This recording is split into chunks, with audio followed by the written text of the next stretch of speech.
Everyone, welcome to the 21 lecture of nomenclature series. So in last lecture we have discussed about structural isomerism and its types. We have discussed about 5 types. So it's turn now. We will discuss about before sixth term. We will discuss about double bond equivalence, and then we will discuss about tautomerism, a type of structural isomerism. So I have a question for you. Question is a compound with molecular formula C4H8 existing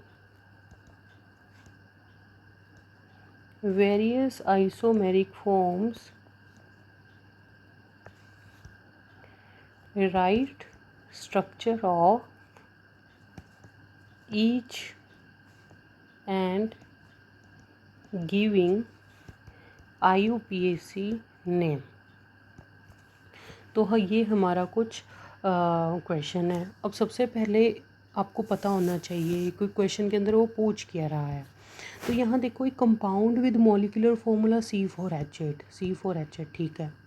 existing various isomeric form, that means वो isomerism की बात कर रहा है कि बहुत सारे structures के अंदर देखा गया है. मतलब इसके बहुत सारे आइसोमर्स हैं, नंबर ऑफ आइसोमर्स हैं, वो यही बोल रहा है आपको. ठीक है. अब उसके बाद क्या बोला, राइट स्ट्रक्चर ऑफ ईच. अब सबके वो कह रहे हैं कि स्ट्रक्चर भी बताओ और उसके IUPAC नेम भी बताओ. हमने नेम तो हमें आता है करना, हमने सबसे पहले नॉमेनक्लेचर ही आपको सिखाया, बट अब स्ट्रक्चर कैसे पता लगेंगे. और स्ट्रक्चर, दूसरी बात कि आइसोमेरिज्म जब हम 1 बाय 1 करें तब तो बहुत इजी लग रहा था, बट एकदम से ऐसे क्वेश्चन आ जाए कि जिसके अंदर हमें सिर्फ मॉलिक्यूलर फॉर्मूला बता दिया जाए और हम इसको करें, कैसे करेंगे. मतलब अगर मान लो, जैसे फॉर एग्जांपल C4H8, पहले तुम क्या करोगे, जो नॉर्मल बच्चा होगा वो क्या करेगा. ठीक है. सारे कार्बन लगाए, वैलेंसी पूरी करने की, पहले पूरे 8 ये वाले फिल करने की ट्राई करेगा बच्चा. ठीक है. मान लो ये जैसे मैं हूँ, मैंने ट्राई किया, मैंने कुछ ऐसे एक स्ट्रक्चर बना लिया, तो यहाँ से मुझे पता लगा अच्छा यहाँ पर डबल बॉन्ड आएगा, तब जाकर ये C4H8 बना, तो ये एक एल्कीन है. तो अब मेरे को क्या आएगा याद कि अच्छा एल्कीन वाला मैंने कौन कौन से अभी स्ट्रक्चरल आइसोमेरिज्म पढ़े हैं. मैंने तो सबसे पहले चेन पढ़ी थी, फिर उसके बाद मैंने पोजीशन पढ़ा था, पोजीशन के बाद मैंने क्या पढ़ा था, फंक्शनल ग्रुप पढ़ा था, फंक्शनल ग्रुप के बाद मैंने क्या पढ़ा था, फंक्शनल ग्रुप के बाद एक हमने रिंग चेन पढ़ा था. ठीक है. और एक हमने मेटामेरिज्म पढ़ा था. ये कुछ हमने अभी से पहले वाले कर चुके हैं. ठीक है. टोटोमेरिज्म हमने अभी बाद में करना है. तो इसके अंदर से अगर मेरे को याद आए कि चेन वाले के अंदर तो हम सिर्फ चेन की बात कर रहे थे, हाइड्रोकार्बन की चेन, हाइड्रोकार्बन चेन. ठीक है. और दूसरी बात क्या करते हैं, पोजीशन में हम फंक्शनल ग्रुप की पोजीशन देख रहे थे. फंक्शनल ग्रुप तो डिफरेंट हो जाता था. रिंग चेन के अंदर हम क्या देख रहे थे, एक रिंग बनाता है और दूसरा एक स्ट्रक्चर बनाता है. ठीक है. तो रिंग वाले के अंदर याद था कि एल्कीन जो होता है वो साइक्लो एल्केन्स के साथ बना देता है, साइक्लो एल्केन्स के साथ अपना स्ट्रक्चर बनाता है. जैसे अगर ये वाला है तो मैं इसको ये बोल सकती हूँ कि 1 2 3 4, तो 4 कार्बन वाला ये मैंने बनाया. ठीक है. तो अगर मैं इसकी वैलेंसी पूरी करूं तो ये कुछ ऐसे आएगा. तो अगर मैं देखूं यहाँ पर कार्बन 4 है, हाइड्रोजन हमारे पास कितने हैं, 8, तो ये C4H8 का ही है, तो ये एक आ गया. ठीक है. तो मैं यहाँ बोलूँगी एक आइसोमर ये हो गया, नंबर 1 आइसोमर और नंबर 2 आइसोमर.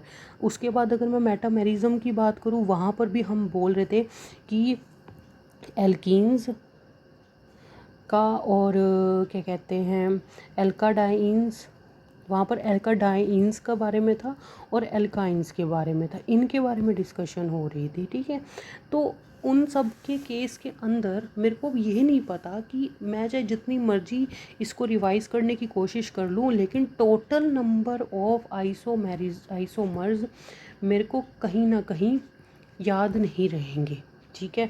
कहीं ना कहीं मेरी गलती हो सकती है, तो इस गलती को ख़त्म करने के लिए ही हमने क्या यूज़ करेंगे, double bond equivalence. Double bond equivalence या इसको बोल दो हाइड्रोजन डेफिशिएंसी इंडेक्स, तो या इसको हम बोलेंगे हाइड्रोजन डेफिशिएंसी इंडेक्स, तो दोनों केस है। ठीक है, अब इसका क्या है, double bond equivalence is equal to, formula क्या हुआ है इसका, समेशन n v-2 बाई 2 + 1, तो ये हमारे पास फॉर्मूला है। अब सबसे पहले हमें फॉर्मूले के अंदर क्या है, एक n क्या है, number of atoms of that type, v valency of that atom. ठीक है, अब देखो एग्जांपल अगर ये हमारे पास है तो मैं यहाँ पर एक बार फॉर्मूला दोबारा से लिख देती हूँ, DBE is equals to summation n v-2 upon 2 + 1, तो ये मेरे पास एक फॉर्मूला है।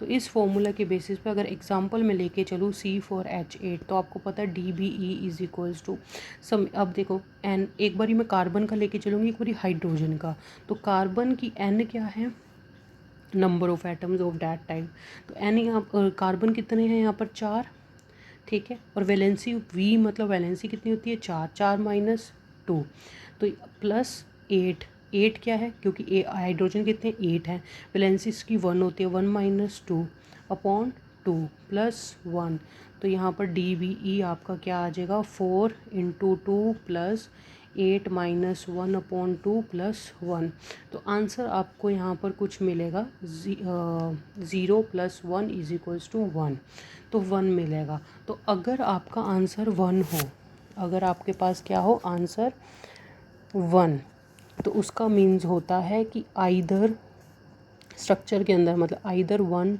डबल बॉन्ड होगा और इट कंटेन 1 रिंग, तो या इसके अंदर एक रिंग होगी, जैसे मैंने आपको एग्जांपल दिया था एल्कीन और साइक्लो एल्केन का, ये मैंने आपको एग्जांपल दे चुकी हूँ। ठीक है, उसके बाद जो एक और बात कहूँ कि अगर मान लो, जैसे अगर मैं एग्जांपल ले लूँ C4H6, तो यहाँ पर क्या आएगा, DBE is equals to 4 4 - 2 + 6 1 - 2 by 2 + 1। अब ये देखो 4, क्योंकि कार्बन कितने हैं 4, वैलेंसी है 4, 6 है हाइड्रोजन, हाइड्रोजन की वैलेंसी है 1, तो आप ये करोगे पुट, यहाँ पर 2 आ जाएगा। अगर 2 आएगा इसका मतलब है कि 2 डबल बॉन्ड है यहाँ पर, या मैं कहूँ 1 ट्रिपल बॉन्ड है, या मैं कहूँ कि 2 इसके अंदर क्या आएंगी, रिंग्स होएंगी, या कहूँ बाईसाइक्लो की फ्यूज़ जो होती हैं रिंग आपस में, या क्या कहूँ कि 1 रिंग और 1 डबल बॉन्ड होगा, तो ये सारी कंडीशंस होंगी। अब अगर C4H6 देखो, C4H8 का तो मैंने आपको यहाँ बना के दिखा दिया था, ठीक है, दोनों ही, और अगर जैसे वो तो सिंपल था, तो C4H6 का आपको मैं बना के दिखाती हूँ। तो जैसे इसने क्या बोला कि 2 आया है, ठीक है, 2 का मीन्स कि 2 डबल बॉन्ड है, ठीक है, तो अगर मैं इसके ये बना रही हूँ 1 2 3 4, ये मैंने हाइड्रोजन फुल फिल कर दिए, ठीक है, तो यहाँ पर क्या है 2 डबल बॉन्ड, C4H6 की बात कर रहे हैं, तो यहाँ पर 2 डबल बॉन्ड, एक ट्रिपल बॉन्ड आ गया पहला, तो ये वाली तो हमने कंडीशन फुलफ़िल कर ली। अब हम पूरी करते हैं ये वाली कंडीशन सबसे ऊपर वाली, तो C 1 2 3 4 मैंने यहाँ पर 2 डबल बॉन्ड भी बना दी, क्योंकि टर्मिनल्स भी आप बनाओगे बीच में तो मुश्किल हो जाएगी, तो आप टर्मिनल्स पे बनाएं। अब ये मैं यहाँ पर फिल कर देती हूँ हाइड्रोजन, ठीक है, तो ये कंडीशन भी हमारी फुलफ़िल होगी। 2 रिंग्स और बाईसाइक्लो, ठीक है, तो अगर मैं बताऊँ इसके अंदर ये भी आप बना सकते हो कि एक रिंग और ये जैसे था 1 रिंग और 1 डबल बॉन्ड, और 2 रिंग्स और ये 2 रिंग्स, ये देखो ये मैंने ऐसे 2 रिंग्स बना दी, 2 रिंग्स जो कि फ्यूज्ड हैं आपस में, तो आप ऐसा कुछ बना सकते हो। तो बहुत सारे ऐसे स्ट्रक्चर जिसके बन के तैयार हो सकते हैं, तो आप बनाते रहो और आपको सारे आ जाएंगे, ठीक है। तो ये सारा इसके अंदर था। और एक और एग्जांपल अगर मैं लेके चलूँ C3H6O, तो यहाँ पर भी DBE आप निकाल दोगे। 3 4 -2 for carbon, 6 1 -2 for hydrogen and 1 2 -2 is for oxygen. तो यहाँ पर मैंने 2 लगा दिया। 6 - 6 + 0/2 is equals +1 is equals to 1। तो C3H6O का मतलब है 1। तो आपको 1 का मतलब पता ही है। 1 का क्या मतलब होता है? 1 का मतलब है यहाँ पर कि एक डबल बॉन्ड आएगा और एक कंटेन 1 रिंग। तो आप इसका बना सकते हो। उसके बाद अब बारी आती है हमारे पास, चलो इसका बना ही देते हैं हम, ठीक है। एक डबल बॉन्ड बोला गया है, तो हमारे पास कंपाउंड क्या है? C3H6O। C3H6O।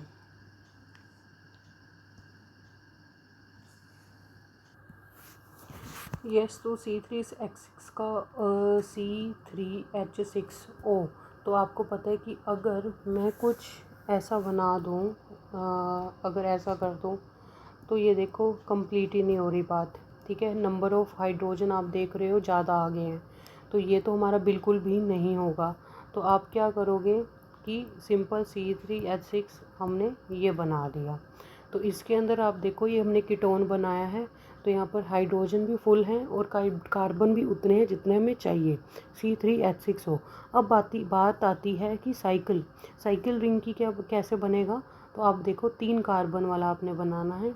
ये 3 कार्बन आगे, और चौथे नंबर पे आपने ऑक्सीजन लगा देना है। तो ये देखिए आपके पास क्या बन के आ गया, 3 कार्बन्स वाली एक रिंग बन के आ गई है। तो यहाँ पर भी आपकी पूरी C3H6O जो है वो कंप्लीट हो चुका है। ठीक, अब इसके बाद हमारे पास आती है बात टोटोमेरिज्म की। टोटोमेरिज्म। अब टोटोमेरिज्म क्या है?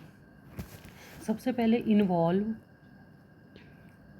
1,3 hydrogen shift. It involve 1,3 hydrogen shift from 1 carbon of a polyvalent functional group to other. तो बेसिक सी बात यह है कि 1,4 हाइड्रोजन शिफ्ट, 1,3 हाइड्रोजन शिफ्ट है। और इसके अंदर क्या होगा, मोस्ट कॉमन क्या होता है, इसको हम कीटो इनोल आइसोमेरिज्म भी बोल देते हैं, क्योंकि जो 1,3 हाइड्रोजन शिफ्ट करने के बाद ना एक कीटो फॉर्म है तो वो इनोल में चेंज हो जाती है, ठीक है। तो आपको बताएंगे। तो कीटो इनोल है क्या? बेसिकली ये एक स्टेट ऑफ इक्विलिब्रियम शो करते हैं बिटवीन 2 फॉर्म्स, ठीक है। अब उसके बाद कीटो इनोल के अंदर अगर मैं बात करूं, कीटो और इनोल की अगर मैं बात करूं, दोनों की अगर मैं बात करें, तो दोनों ही आइसोमर जो हैं वो सेपरेट हैं। मतलब इन दोनों को आप सेपरेट कर सकते हैं बाय काउंटिंग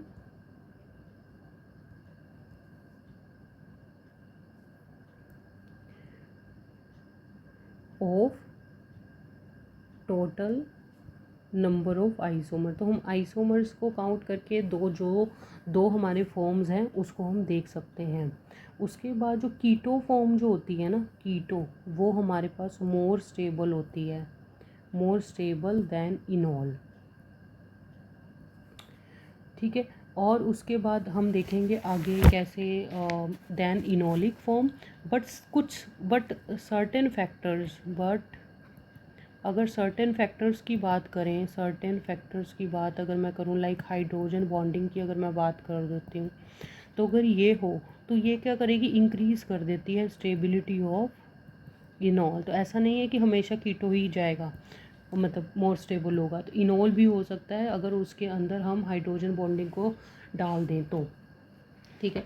तो यहाँ तक हमने आप कर चुके हैं। इसके बाद अगर मैं बात करूँ एग्ज़ाम्पल की लेके चलते हैं, अगर मैं एसिटाल्डिहाइड का एग्ज़ाम्पल लूँ, एसिटाल्डिहाइड तो क्या होता है, CH3CHO होता है। इसको मैं ऐसे एक्सपेंड कर देती हूँ। एक्सपेंड करना बहुत ज़रूरी है क्योंकि 1,3 हाइड्रोजन शिफ्ट बोली है ना इसने, 1,3 हाइड्रोजन शिफ्ट। अब कुछ बच्चों को नहीं पता होता, नहीं पता, हमें भी नहीं पता था, तो प्रैक्टिस करने से सब आ जाता है। तो 1,3 हाइड्रोजन शिफ्ट, 1 2 3, ठीक है। और कुछ बच्चे ऐसे लेंगे और कुछ बच्चे कैसे लेंगे, 1 2 3। तो हमने क्या करना, अगर तो आप ये 1 2 3 की बात करो तो हाइड्रोजन है तो खुद ने शिफ्ट होना है, तो इसको तो हम क्यों काउंट कर रहे हैं, ये जहाँ पर पड़ा हुआ है हमने उसको काउंट करना है, ठीक है। तो आपने क्या करना है, सबसे पहले तो जैसे ये स्ट्रक्चर था ना CH2H CH और O, आपने जो नंबरिंग करनी है वो 1 2 3। अब ये 1 पोजीशन पर ये हाइड्रोजन लगा हुआ है, ये क्या करेगा, यहाँ पर शिफ्ट होगा। जब ये यहाँ शिफ्ट होगा तो ये फोर्सफुली पाई बॉन्ड आगे शिफ्ट होगा ऑक्सीजन पे, जिसकी वजह से तो क्या हुआ, 1 1 3 हाइड्रोजन शिफ्ट ही होगी ना, तो 1 से लेके 3 तक हो गई है। तो एक प्रोडक्ट बनता है CH2 डबल बॉन्ड CH और यहाँ पर OH आ जाएगा, तो ये बन गया। इस प्रोडक्ट को बोलते हैं इनोल। ये कहाँ से आया, कीटो से आया। तो ये सिंबल शो करता है कि ये आपस में रिवर्सिबल है, कभी कीटो बनेगा तो कभी इनोल बनेगा, तो चेंज होते रहते हैं। तो यहाँ पर अगर मैं यहाँ पर साफ, यहाँ मैं आपको क्लियर से दोबारा बता देती हूँ, CH3CHO जो कि आपको CH2 डबल बॉन्ड CH और O, ये इनोल फॉर्म में आपको शो हो जाएगा, ठीक है। एग्जाम्पल एक और लेके चलते हैं, CH2HCO CH3। अब यहाँ पर भी शिफ्ट हो सकते हैं, कुछ ऐसे शिफ्ट हुआ, तो कुछ बच्चे क्या कहेंगे कि ऐसे भी हो सकता है, तो बिल्कुल बात ठीक है, दोनों तरफ से आप कर सकते हो, बट एक टाइम, एनी वन साइड। तो आपको किसी एक साइड पे देखना है, तो सबसे पहले ऑरेंज वाला मैं आपको बता दूं, तो CH2 double bond COH CH3।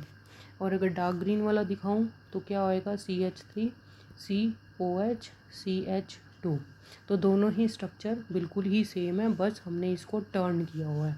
Turn मतलब जैसे अगर मैं बात करूं कि A है, ये A मॉलिक्यूल है ना, ये बीच में अगर मैं एक्सिस लगाऊं, इसको मैंने घुमा दिया, तो सेम ऐसे किया CH2 COH CH3। तो ये वाला अगर मैं मॉलिक्यूल हूँ, इसको बीच में से यहाँ से ऐसे करके घुमाऊंगी तो यही प्रोडक्ट बन के आ जाएगा।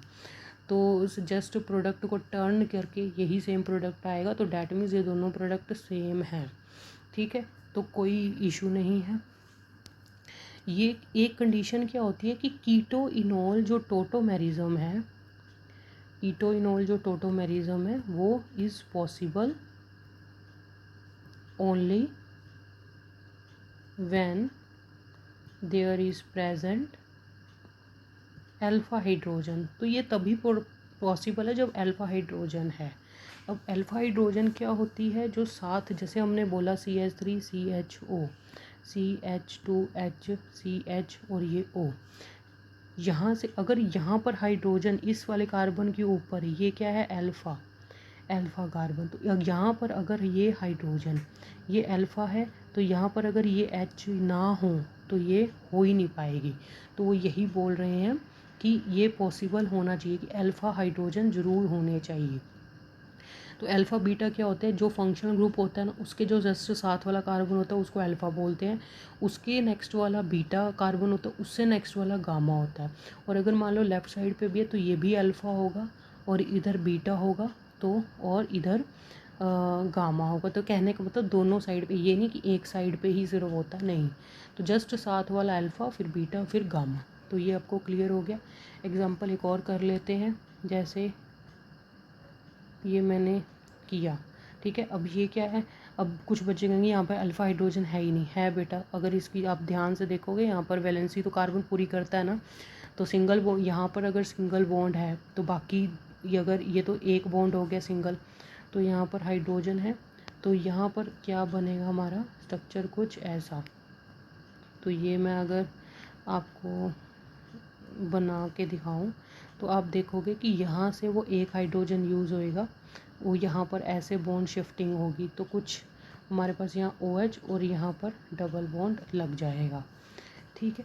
उसके बाद CH3 CO CH CH2 मतलब ये आगे बीच में CH3, अब यहाँ पर भी हमारा यही रिएक्शन होती है, ये कुछ ऐसे शिफ्टिंग होगी। तो CH3 CO CH double bond COH CH3। अब देखो कहने को ये क्या आ गई, इनोल फॉर्म आ गई, ठीक है। बट आप अगर देखो कि ये OH जो है, जो ये OH का H है वो कुछ ऐसे होगा, इन दोनों के बीच में क्या आएगी, हाइड्रोजन बॉन्डिंग आ गई है। तो इस केस के अंदर इनोल वाला ज़्यादा स्टेबल होगा, मोर स्टेबल, ठीक है। तो यहाँ तक हमने क्या किया, टोटोमेरिज्म आज फिनिश कर दिया है। तो नेक्स्ट लेक्चर के अंदर हम क्या करेंगे, स्टीरियो आइसोमेरिज्म के बारे में डिस्कस करेंगे। Thank you, have a nice day.